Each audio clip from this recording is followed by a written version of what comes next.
Welcome, everybody, to our monthly Lunch and Learn, all about behavioral elements. Today, we're going to be talking about culture. I'm joined by my colleague and certified guide, TryBean. Welcome, Terry, and welcome to everybody that's joining us here today. How you doing today? Fantastic. If you're asking me, and if everyone else is being asked, I guess drop it in the chat. How are you doing today? That's right. So we are digging into a really important topic today. But when we're talking about the elements, one of the things that we had suggested was if you haven't taken the assessment, go take the free assessment. You're going to get a 6-page report. But just to kind of give everybody a little bit of information about what it is, just in case, we are focused on the 4 drive framework. So that is the framework that was put together by Dr. Paul Lawrence and Dr. Nitin Noria out of Harvard University. The fire element, very associated with the drive to acquire. The air element, very associated with the drive to learn. The water element, very associated to drive to bond. And then, of course, our earth element, very associated with our drive to defend. So check out your assessment if you haven't, and see what one is pushing or pulling you the most. But today, we're going to dig into culture. I can give a start. When we think about culture, one of the things that every organization recognizes, culture matters. Culture eats strategy for breakfast. Culture is one of those pieces that is an essential. When you have a good culture, your people stay, they are engaged, they work harder, they enjoy it, they know the mission, they know the vision. But in reality, when you ask them, okay, so well, how do you change a culture? How do you build a effective culture? That's a question that I've asked a lot of CEOs, and I kind of get back you gotta treat people well. I'm like, okay, well, what does that look like? And they're like, well, you gotta give them good salary. And it's just like almost every single time it's this jump towards the drive to acquire. And what I don't hear is a balance coming out of a lot of those conversations. So I think that's part of what we're going to pick up here on today.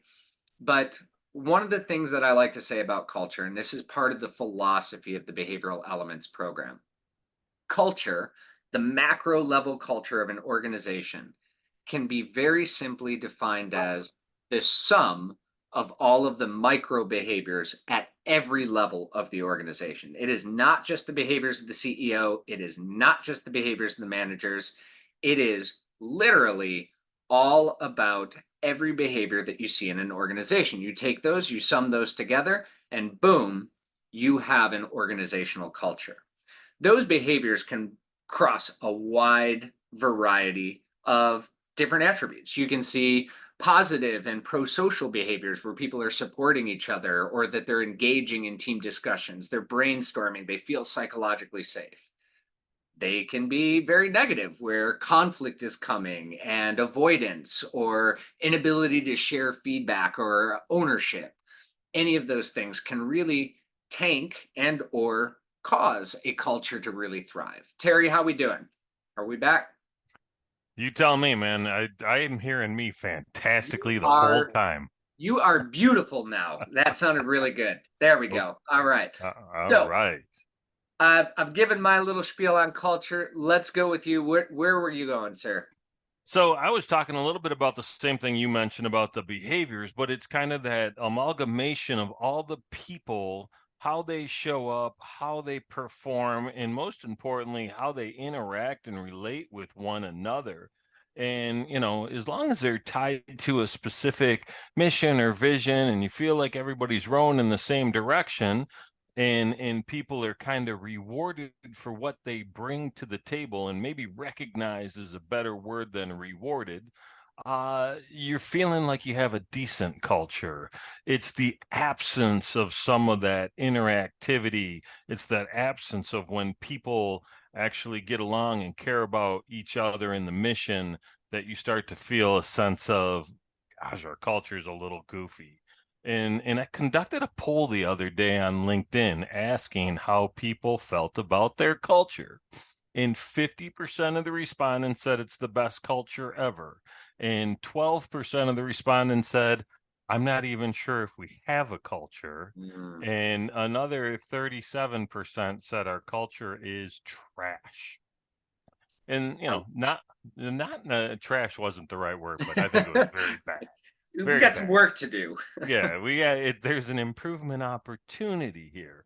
And so I'm curious from the people that are here, on a, let's call it A, B, or C, so we don't give nasty, nasty grades.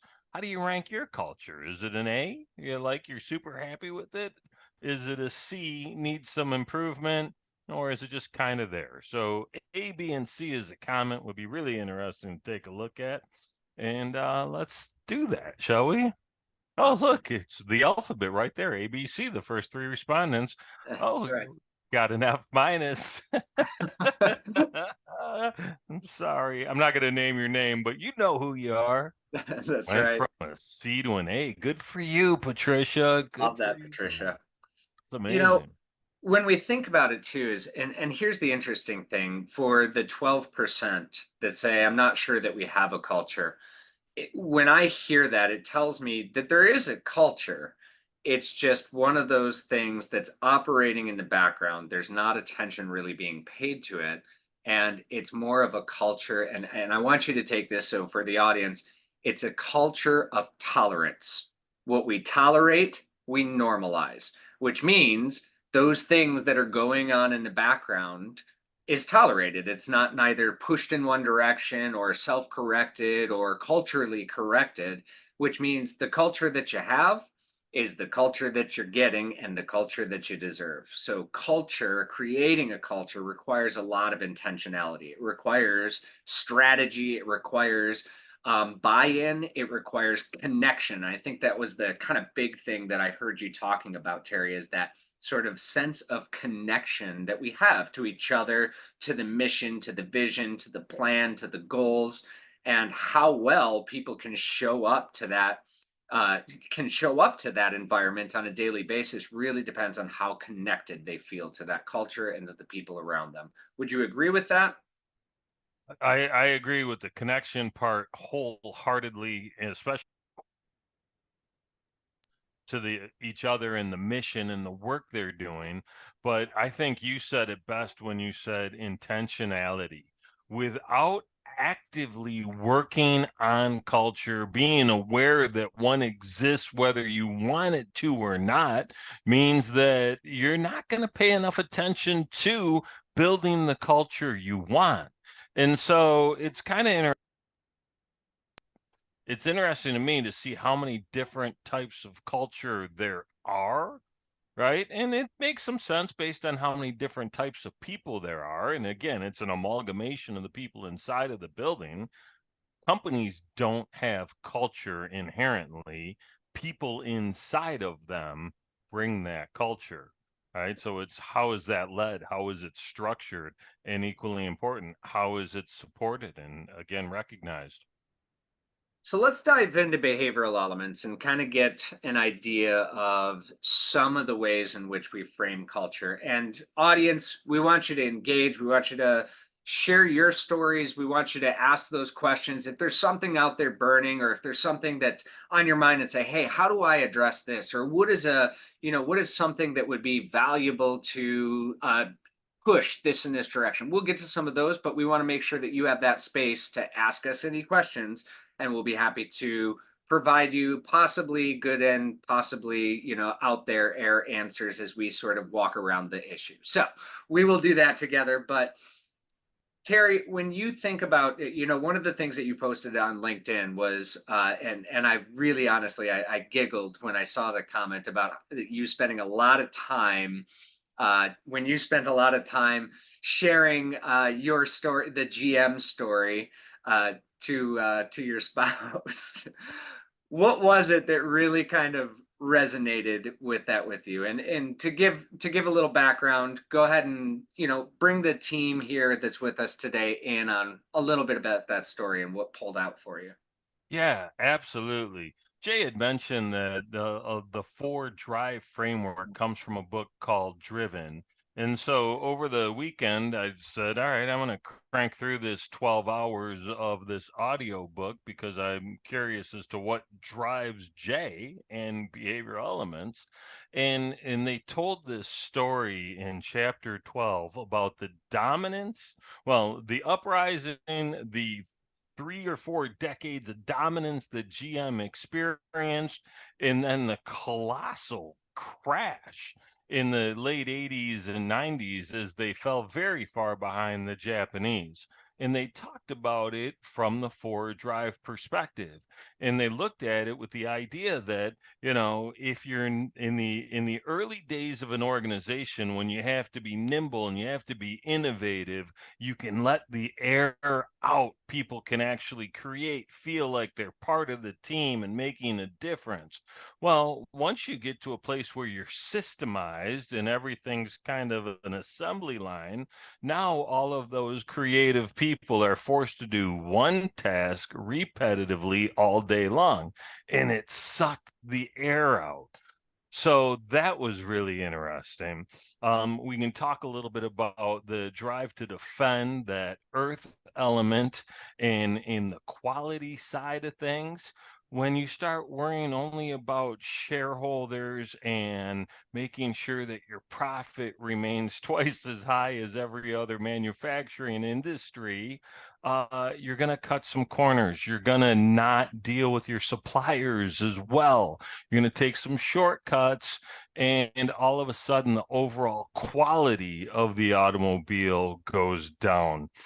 And then that drive to bond was fascinating when they compared and contrasted how GM treated their employees and their suppliers and the even their clients to an extent, versus what the Japanese auto manufacturers did. Did you see the movie Gung Ho, Jay? Do you remember that Michael Keaton film from probably 1982? He was a Detroit auto exec that moved to Japan because he lost his job and they wanted to hire some of his smarts. And I remember laughing at how dumb it was that the Japanese, before their workday, would all get together and exercise and work out. They'd all sing songs together, right? And so that drive to bond is so well illustrated in they're bonding with each other, they're bonding with the company, they're singing songs about the company. So it was cool. And I'm going to save the first D1 drive one fire for my fire friend here, and you can chat about that.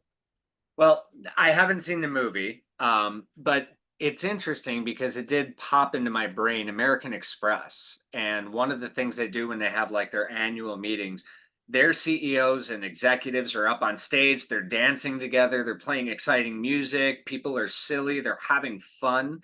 And it really does start to make some sense, right? Like when we are in an engaged place. Now, that doesn't mean this is where I think a lot of companies screwed up, and hear me on this. Putting a ping pong table into your workplace does not fix your culture. Giving free coffee does not fix your culture. The culture has to already be established of the type of culture that you want for those types of tools to actually have an impact. And I remember, everybody tried to follow Google's model, and it was like, oh, Google's got like a slide in between its different levels. You don't have to take the elevator, you can take the Google slide down. And it was like these other companies started to, let's get rid of all offices, let's get rid of all of this, let's get rid of this, and let's put a big coffee station in the workout space and this and that and the other thing, and then nobody used them. And they're like, I don't get it.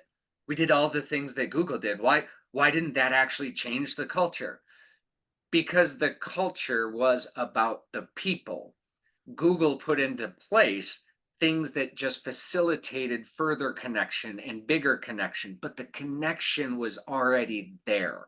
And everyone seemed to miss that. And they missed that. And now you see a whole bunch of these open office spaces going back to the, you see all these open office spaces going back to having modules or having like smaller work groups or anything else, because people realized it's really hard to talk on the phone when you got 700 people that are sitting around you all doing their thing, right? So I look at this and I say, how important is that connection aspect? From my opinion, it's literally the most important. If you want to start fixing a culture, it has to start with the drive to bond. And that has been my experience with Nikon, with NASA, with all of the companies that I've worked with.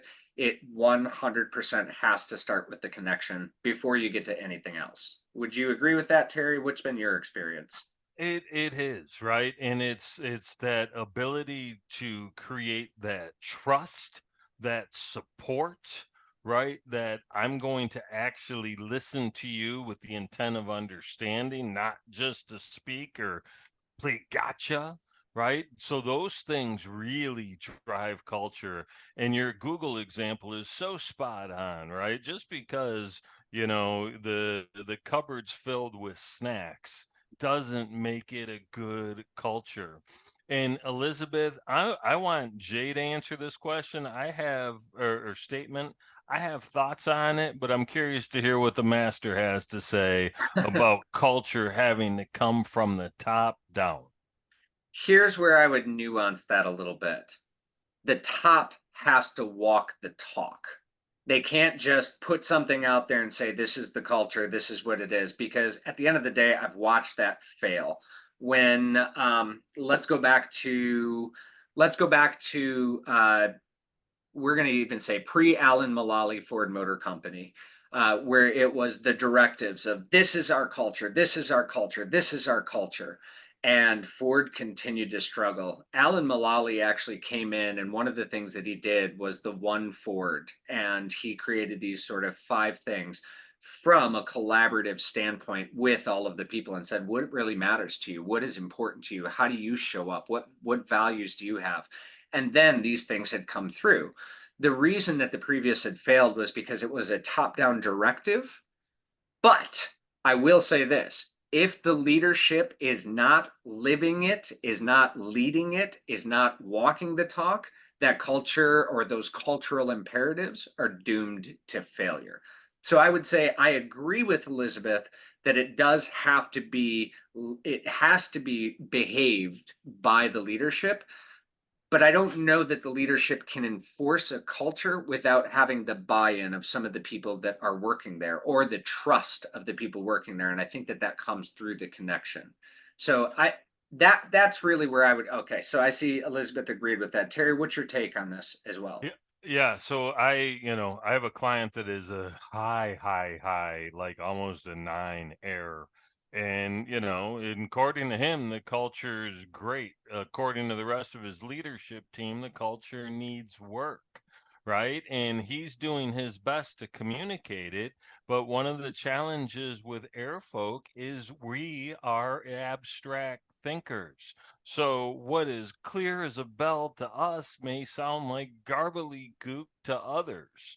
And so we bringing in the other people's perspective, especially the people that are in the culture and making up the culture and getting their buy-in, like Malali going around and finding out what actually matters to people, right? Then you can kind of synthesize the greatest hits of what you get back, as opposed to, putting out your Gene Simmons solo Kiss album. That didn't work out as well. That's an old school reference for any of you 70s rockers out there. Yeah, absolutely. So I'm going to address a couple of things. Stuart, I do see your question on creating it. Is it a top led movement or a lower level push for change? I believe, and this is where I honestly say this, culture is the sum of all behaviors.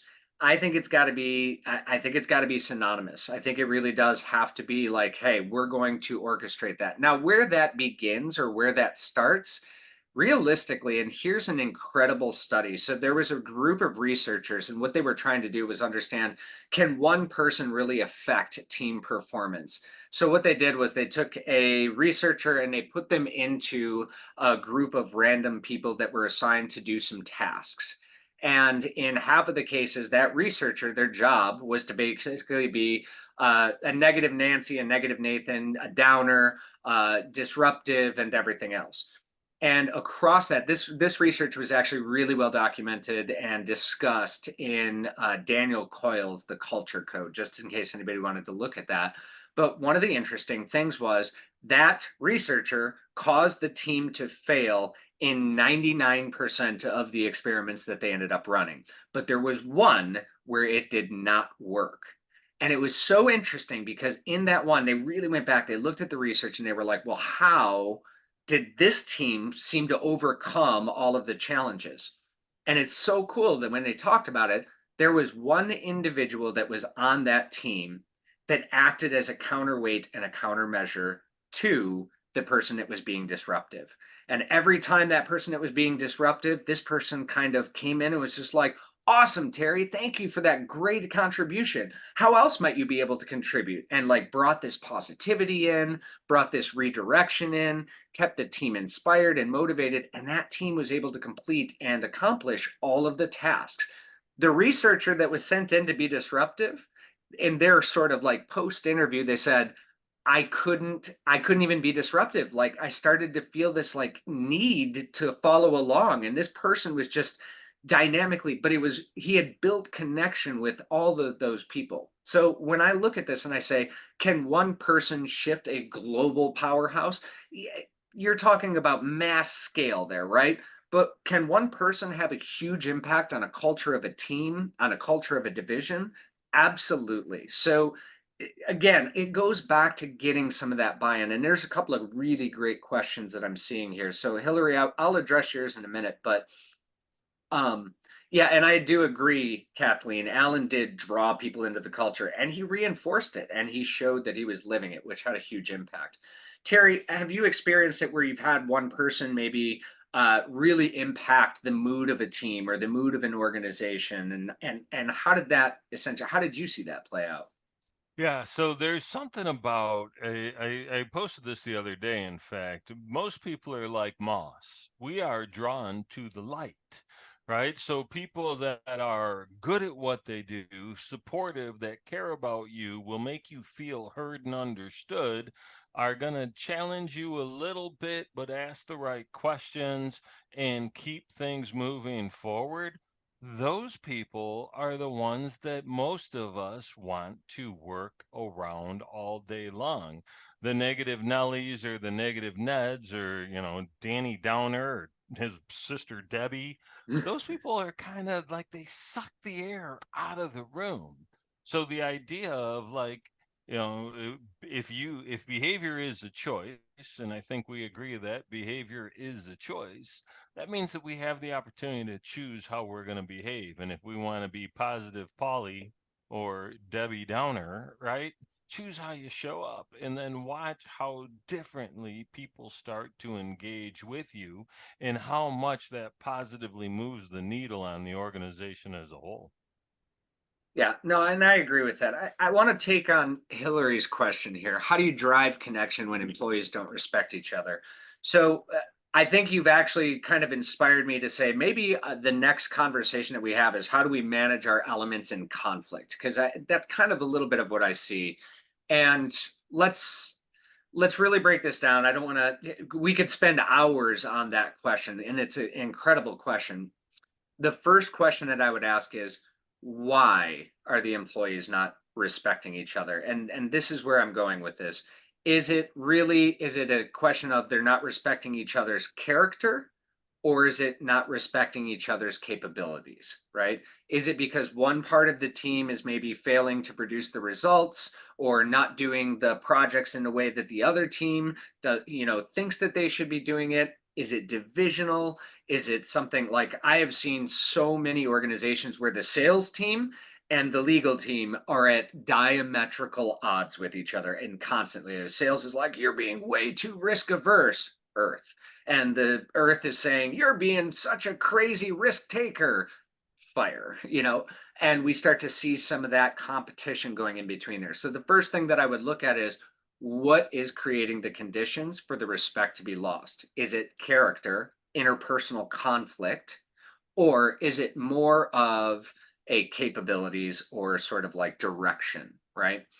one of the ways in which we do that, this is where it does take a lot of intention. Part of it is having a difficult conversation and getting some of those respect issues out on the table. And if maybe the team's not capable of doing that, that's where a good facilitator or somebody that comes in and says, okay, let's have this conversation. We're going to keep this respectful, but let's understand, where are people coming from? What are the challenges? I've had to go through a couple of those personally. They can be really challenging, but I have seen that after those conversations, when people start to hear each other, see each other, and understand where each other's coming from, that's going to create some. It's just like a personal relationship. If I don't understand why Terry did what he did, I'm going to come up with all kinds of things in my brain of why he did that. And he brought pizza into the office. He was doing that to make me look bad. There's no other way. There's no other reason. It couldn't have been that he was hungry. It couldn't have been that the boss asked him to. It couldn't have been that he was just a genuinely nice guy. Once I have that lack of respect and relationship going on with somebody, anything they do is going to be perceived negatively. So until there's actually an opportunity for some catharsis through a difficult conversation or a facilitated dialogue, generally people aren't going to necessarily allow themselves to be vulnerable to get there. Um, I'll answer a little bit more to that in just a moment, Hillary, but I want to give Terry an opportunity. What is your thought on that question? Not only is it can be cathartic to get that information out on the table, it can provide great clarity. So when you talk about the idea of maybe bringing in a facilitator, I think it's almost imperative because the facilitator is unbiased, right? They don't have the history, they don't have the baggage. What they're going to do is seek to get to the actual issue at hand. And a lot of times these difficult discussions don't ever get deep enough to get to the issue because before you can actually get there, there's too much of this. Somebody gets ticked off, shuts down, or walks off, and the conversation never really ends. But and I was fortunate to be able to facilitate a conversation just like this about a year ago with a 8-person leadership team. And by the end of it, tears were flowing, hugs were being had, and they're fixed. And they were broken for 2.5 years. 2 hours of trying to make understanding accessible to all people in the room. Absolute game changer. I love that. And that really does go to, you have to create that space to open up vulnerability. And that was where I was going to follow that up. There's got to be vulnerability signals. Let's think about this. There's a human condition. Our brain is wired for reciprocity. Dr. Alvin Gouldner back in 1960 went around the world testing this concept, this theory, went to different places, locations, some touched by Western civilization, some not, some advanced, some not, bringing gifts to groups or tribes. And in almost every one of those instances, a gift was made in return. Even if you don't want a gift. I mean, think about some time that somebody's given you something and you felt some kind of like pang of guilt or whatever it is. Like, oh God, I didn't get Terry a Christmas present, but he got me one. That's awesome. I carry around Amazon cards in my back pocket. No, I'm just kidding. But, you know, we have this concept of reciprocity. And if somebody does something nice for me, I generally would feel compelled to do something nice for them, unless they're a psychopath, but let's not go down that road. That's a different conversation. When I say this, think about, if I demonstrate some level of vulnerability, that oftentimes, like, think of that first date, right? Like, you share something, I share something. You imagine going on that date and you share everything and they share nothing. Like, that would be the worst. You'd walk away from there feeling like you've just been used. But when there is a signal of vulnerability, that triggers mirror neurons in the brain. And actually, what it does is taps into that concept of reciprocity, that somebody feels maybe compelled to share something in return. Now, these generally, you don't want to go and share too much information right out of the gate. These are small instances, right? The respect probably wasn't lost in one instance. We can forgive anybody from, most things in one instance. It is probably done over the course of time or the course of a tit for tat, a buildup. So to be able to restore that respect and that trust, it's going to have to be a little bit of signaling softly. I'm vulnerable. I'm opening myself up. And that's hard. That's really, really difficult to do. But then that is going to inspire some of the others back and forth until you can rebuild and refresh some of that respect that may have been lost. So that's a very short form in our less than an hour to kind of talk about this. But I think that we can address some of those. How do we build the relationships after conflict in a future episode for sure? I hope that helps, Hillary. One of And the sure, well, go go ahead. ahead, Terry. I want to talk to Cheryl for a second, who said facilitators may be objective, but they lead. Then what? BE teaches us to do, I feel, what a facilitator would do. Facilitation not sustainable. And I agree with all of that. But I would also say if the facilitation is done right, it gets to the root cause of the problem. And just like pulling a weed out, once you expose it and lay it on the table, it materially shrinks up, right? I agree you can't always get there in one facilitation. Yeah, and to piggyback on that, what I would look at in that space is ideally in a facilitation, it opens up the space for the future behaviors. And as you're looking at that and saying, okay, let's get this out, let's have the facilitated discussion, let's have the catharsis or that moment where we say, here's what the issue is. Now, as we move forward, let's set some standards, some behavioral expectations when Terry, because Terry's in air and I'm a fire and I want action and Terry wants to brainstorm. Okay, how are we going to navigate that in the future? And maybe we make a behavioral code of conduct. Okay, well, I give Terry the space to be open and thoughtful and come up with brainstorming ideas. Terry gives me space to say, let's take this idea and run with it and go with it and so on and so forth.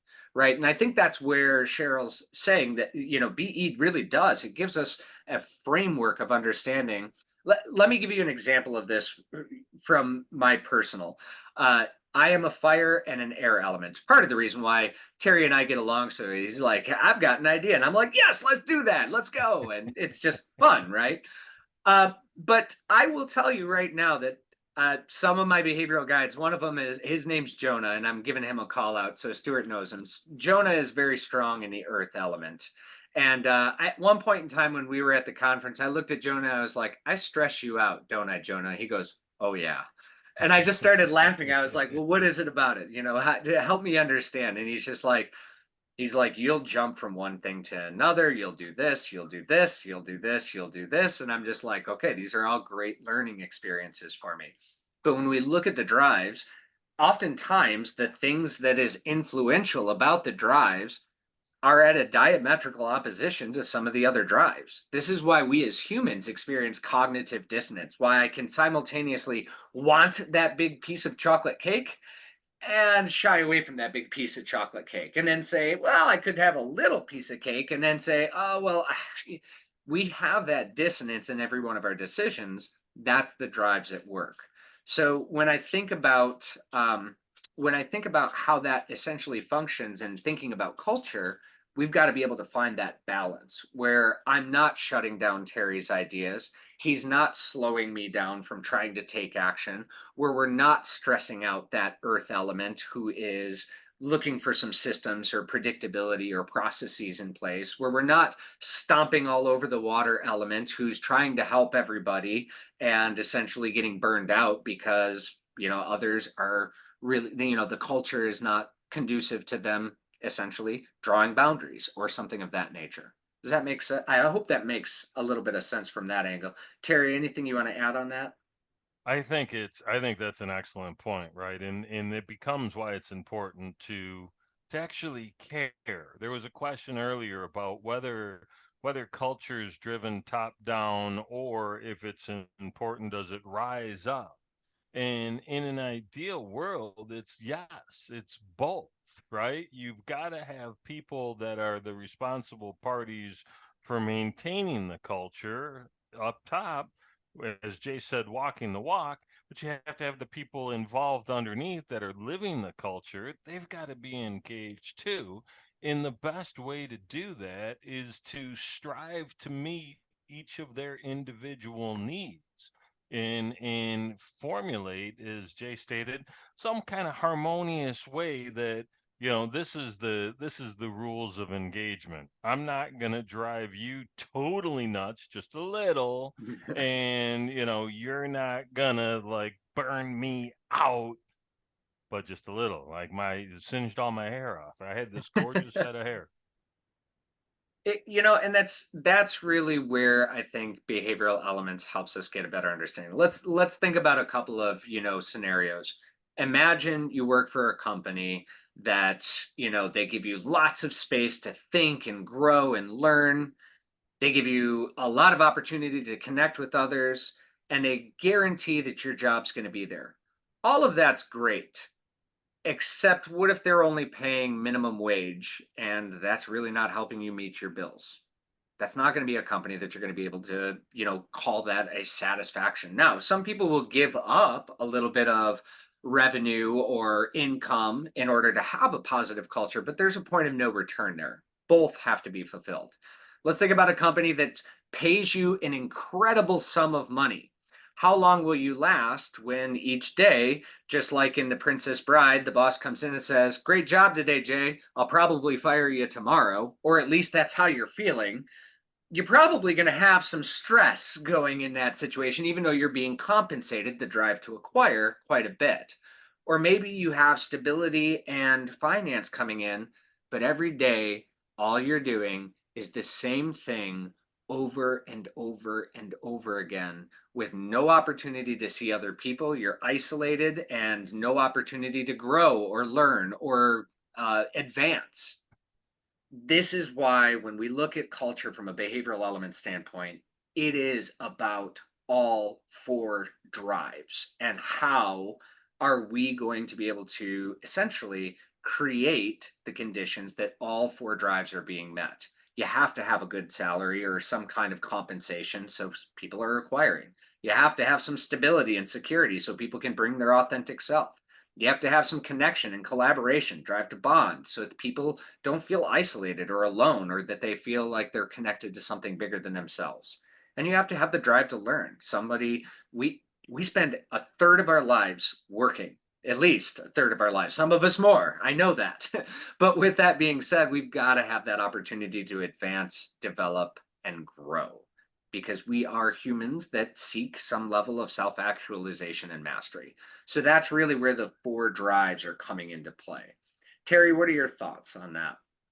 I think you alluded that very, very nicely in that book that we were referencing earlier, talking about GM. They talked about the reason the Japanese manufacturers ended up eating the domestic manufacturers' lunch is because GM in particular, and Chrysler and Ford in general, really focused on that drive to acquire, and that was basically it. Didn't care about the quality, right? The drive to defend, the earth element. They didn't care about how the people were getting along, whether suppliers or customers or even employees, that water element. And they didn't care about anybody sharing their ideas for improvement. Japanese manufacturers flipped that completely on their head, right? Every at a Japanese manufacturer, if you're working the line and you see something wrong, they have the ability to stop the line, right? They just say, can you imagine halting production? You'd get whooped back in the day, right? But in Japanese culture, that was expected behavior because the earth, right? The quality was so important.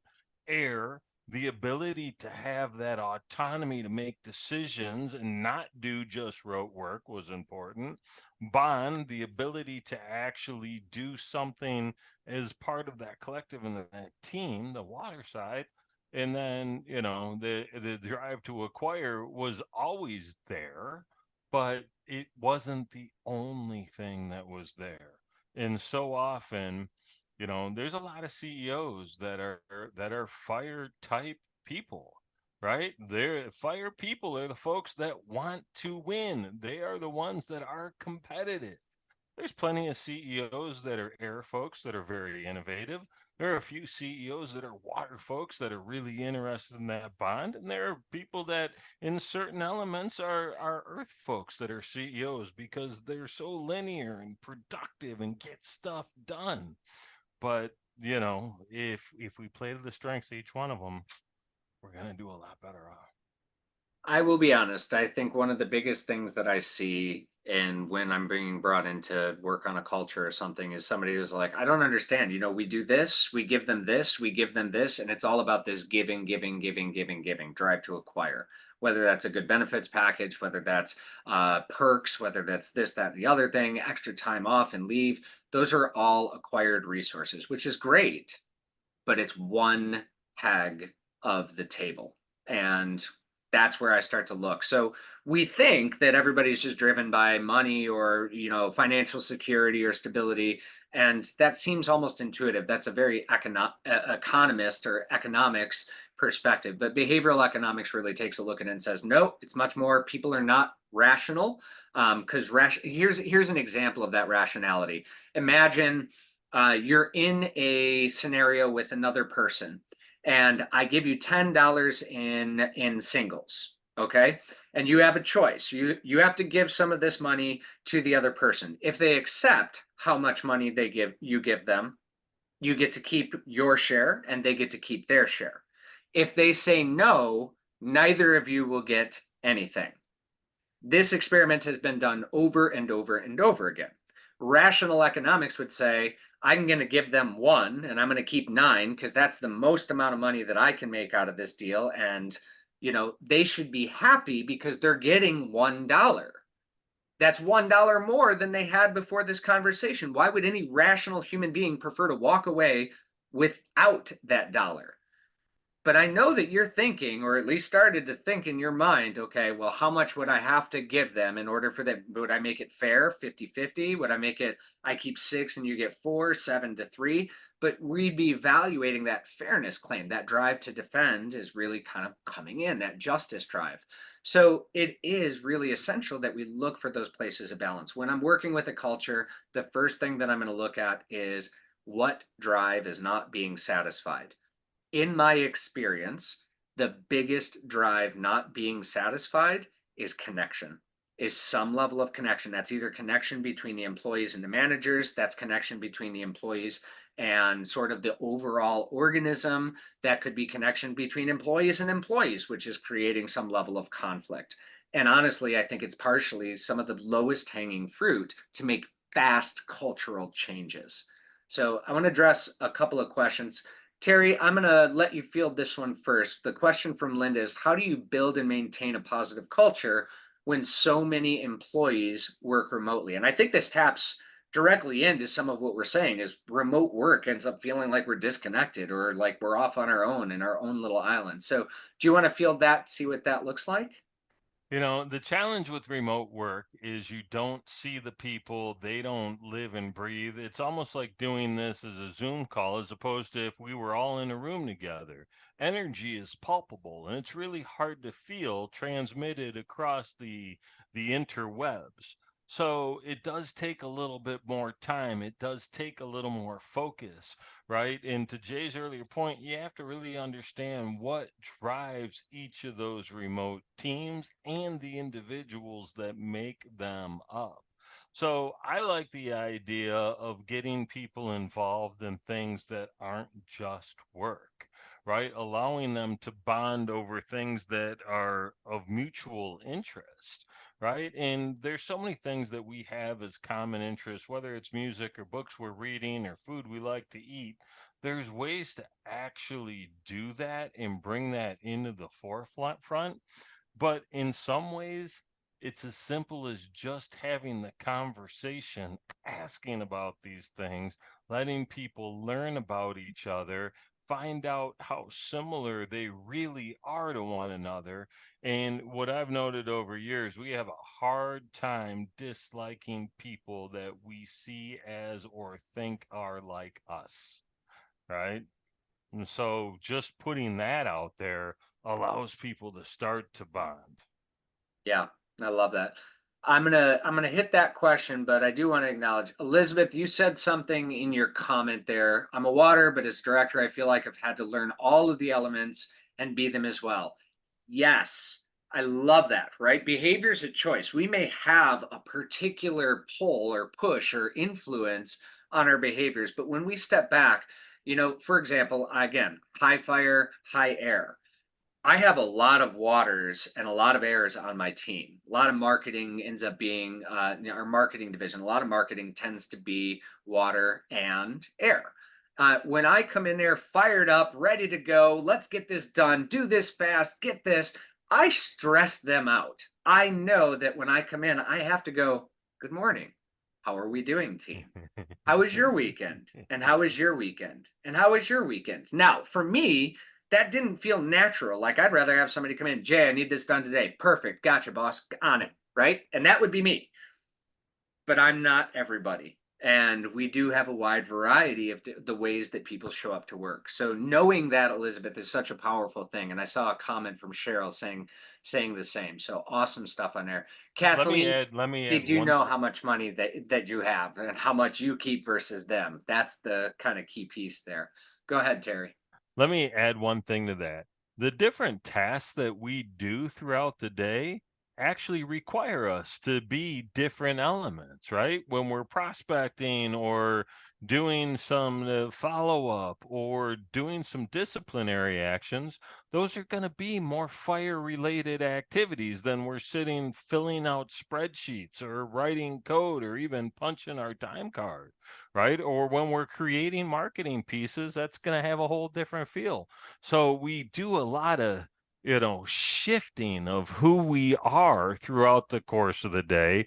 And so I love when I write an email to somebody that's a follow-up message about a proposal and I'm in straight fire mode and I have to go back and add some of the niceties to it, right? Like, oh wow, this is just cold and ruthless. Maybe, hey, how was your weekend? To Yeah. soften it up a little bit. But that's the thing too, is think about it when you're kind of leveraging some of the other elements. The motivation that I have remains the same. I want to win. I want my team to win. If my team wins, then I win. We all win. We can all win together. So it's really about saying, hey, changing or shifting some of these behaviors are really going to help me get to my primary influence or drive is competitive, is to win, or is to come up with a new idea or something interesting, right? Somebody else's drive may be more to bond. Now you can get a fire to bond with you if that fire is motivated to say, hey, connect with us, and that's going to give you better resources, better access, better opportunities, and so on and so forth. So it's really utilizing that sort of motivational pattern. Linda, I'll give you a couple of things that we were able to do, in particular from the remote work side. One thing is connection, connection, connection. To Terry's point, we started to have like little sync meetings, and they were just 15-minute meetings that we would have throughout the week. And we called these huddles at the beginning, and it'd be 15 minutes. The first 5 minutes of those huddles, how are you today? And we would get everybody in there to say, how are you doing? And it was a small signal of, nope, 5 minutes, 33% of this sync meeting is actually about how you're doing. Number one, I was learning, how's my team doing? And I wanted honest answers. This was not one of those things where it was like we're good, and you let it go. Like, didn't seem like it sounds to me like you're holding back on something. Is there something that's challenging you? Is there a barrier? Would you like to maybe speak afterwards? And a lot of times the team would be like, yeah, chat with me afterwards. Awesome. I would follow up with them immediately afterwards. Sometimes it was as simple as, give me a scale of 1 to 5, how you're doing. Well, we call these as check-ins. And I would really focus on having a check-in at the beginning of every one of the meetings, whether it was a 15-minute sync meeting or whether it was our weekly 1 hour team leadership meeting. That check-in has huge impacts. In fact, what we've studied, meetings with check-ins last significantly less long than meetings without them. You're engaging people, you're getting them into the conversation right away. People are less hesitant to, it takes a little time to build this. Again, you're building a culture, but when you're really kind of focused on that, it has a huge impact. Second, don't underestimate how powerful gratitude can be. So, in a remote work situation, simply sending a thank you, putting a message in Slack, highlighting somebody in amongst the group, demonstrating how much you appreciate them, care for them, their contribution. They may not even be expecting it, even better. That is going to bring some level of connection. It's like, hey, we all got each other's back. Any other that you want to toss in there, Terry? I love that. It goes back to that recognition that I was talking about earlier. Rewards don't have to be monetized, right? They don't have to be monetary would be a better word. They can just be a simple public thank you and highlighting those people and showing them. Studies have shown, right? Most people aren't leaving jobs just because of the salary they're getting, right? Learning and development is so high on that list. If you see 100 top 10 lists, learning and development is going to be in the top 7 on all of them, And right? relationship to manager is going to be right up there with it. 100%. So Yep. yeah, it's interesting. And we don't live in a world where people are getting long-term employment contracts outside of, major league sports anymore. But so that long-term stability doesn't necessarily exist. How do you compensate for that? How do you provide someone stability in an organization, Jay? For me, it really is that sort of collective, the understanding of the collective. Like when we think about how many, and this has been a struggle, right? We see in the news every single day people being let go, people being terminated, and when they're terminated, it's not always done in the best possible way. So people are already walking into a new position with a little bit of defense mechanism, like, hey, I've not been taken care of. Why am I going to be loyal or anything else? There's a lot of really, really good cultural studies that talk about, even Disney. Disney used to be a company that if you got a job at 18, you were with Disney until you were 68 years old. They would find something for you no matter what, because it was really kind of this family. And it started to move away from that for a long time. And they started to see massive declines in satisfaction, experience, etc. Those were real big problems. And Disney's since taken a lot of energy and effort to try to resolve some of those challenges. But it's really that, hey, we have a shared future. We're in this together. If you're suffering, I'm suffering. If I'm suffering, you're suffering. We need to figure this out collectively, collaboratively. That means demonstrating transparency. That means not hiding it when things aren't going well, because honestly, employees know whether or not things are going well. They generally have a pretty good uh, finger on the pulse. If you're not being transparent and opening up space for those conversations, the default reaction is, what are you hiding? Why should I be worried? And how is this going to impact me in the long term? So, honestly, like defending is to really be transparent, to be connected, and to make sure that they know, hey, we're really in this together. When COVID hit, we lost $200,000 of revenue in the first 2 weeks. The very first thing I did, contacted everybody on the team, got them in a room and said, hey, we just took a big hit. This is really hard. Here's what I know right now. Here's what my plan is right now. I'm sharing this all with you because I want you to be aware of exactly what I know. It wasn't easy to have that conversation. It wasn't easy to say, we are in crisis mode, team, because I've been relied on to resolve challenges and I'm the CEO and it's my job and it's my responsibility. I can suffer alone and they know that and they see that and then they go, why isn't he just telling us the truth? No, I told them the truth. Difficult conversation, transparent conversation, gave some options. And then I said, team, I'm at a loss. Can you help me? What are some ideas for us to move forward together? And sure enough, my team came through like champs. They felt that connection to the higher purpose and moving forward. Here's one other strategy. And if you, like I said, the thing that I would tell you, focus on the drive to bond, that connection first.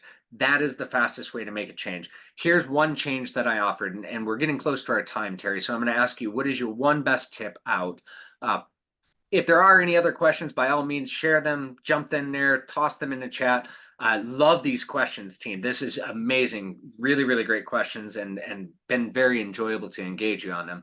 Here's one of the things that I instituted at one of the manufacturing plants, and you would be amazed. It was less than 2 weeks and a massive percentage increase in employee satisfaction. I had the managers and the leaders on Monday in the morning greet everybody, shake their hand, give them a fist bump, give them an elbow bump, look them in the eye and say, thanks for being here this week. And on Friday, when all of those employees left, they did the same thing. Thanks for an awesome week. We see you, we value you, we appreciate you. Simple change, cost them nothing, and massive, massive increase in employee satisfaction scores on their pulse in a 2 week time frame. It was incredible. Never underestimate the power of connection and authentic connection. That's one of the fastest ways to start shifting a culture. Terry, what do you got for us? That's it, man. I was gonna say invest in relationships. And in the example you gave, shockingly simple and incredibly effective.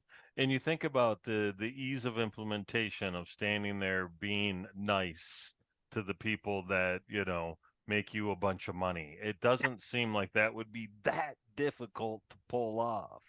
It's interesting. Ego can get in the way, and I saw a comment in there about we shouldn't worry about roles and hierarchy inside of culture, right? That shouldn't be a driving factor. And for a lot of people it isn't, but for those who it is, right, that's a whole different mindset that needs to be worked through. Exactly. Well, we are nearing the end of our lunch and learn hour, team. I want to say thank you so much for joining Terry and I. We love these conversations, and you are a big part of that. Those questions that you get really kind of shove us in a direction, and we really appreciate the feedback. So I've heard from a number of you after one of these sessions, reaching out and saying, "Hey, really love this. Have you considered talking about X, Y, and Z?" Please do that by all means. Let us know. What do you want to hear about? What do you want to work through? We are here for you as well as the conversation. Terry, thank you, my friend. It is always a pleasure to dig in on these with you. And I see a lot of thanks and a lot of awesome, awesome team. Super glad to see that. And we wish you an incredible week. Terry, I'll let you take us out. Yeah, man, we're so happy that you're here. Grateful that you spent the time, and hopefully you found this as delicious as whatever was accompanying this conversation for the lunch side of the learn side. We'll be back the second Tuesday of May. I have no idea what day that is, and you'd think I'd have a calendar pulled up, but I can promise you it's somewhere between the 8th and the 15th. We'll look forward to seeing you then. Think it's the 9th, but don't Yeah. quote me on that. Stay tuned. All right. Thanks, everyone. Have a great rest of your day. See you guys. Bye bye.